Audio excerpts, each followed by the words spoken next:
Ungqongqoshe wezangaphandle e-Ukraine unombono ohlukile ngemizwa ethi izwe lakhe alizwelani nenhlupheko yabantu eMiddle East.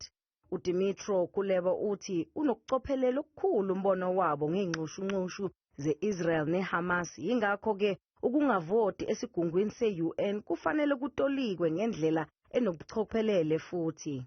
We do not feel that Ukraine is receiving less attention on the agendas of on the global agenda. So media attention shrinked, but political attention didn't. Ukuleba uthi kufanelekile ukuthi amehlo omhlaba asebheke impi phakathi kwe-Israel neHamas, waphinde wagcizelela isiphakamiso sesombululo esembuso emibili kulesifunda.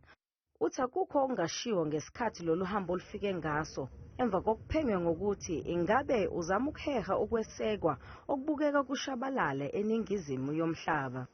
Going to Africa is our consistent policy, and it has nothing to do with today's headlines in any media outlet of the world. It's a strategy. It's not demand-driven.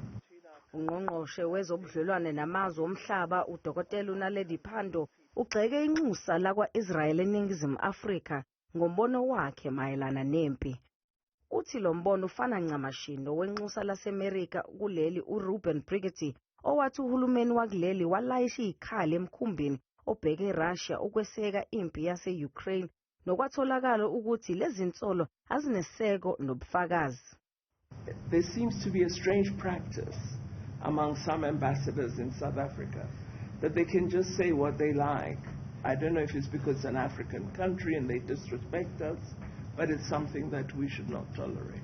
uDkl Pandor ucacisile ukuthi kungani uhulumeni ubuyisa osomaqhinga bakuleli e-Israel.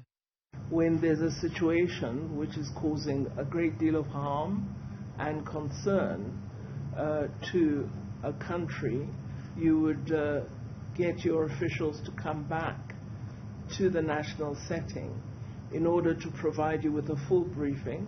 Ungqongqoshe uPandor ulindeleke ukuba yenze istatement mayelana nempi ye-Israel neHamas eParliamente lapho ezobephendula khona imibuzo emkhandlwini wezifundazwe i-NCOP.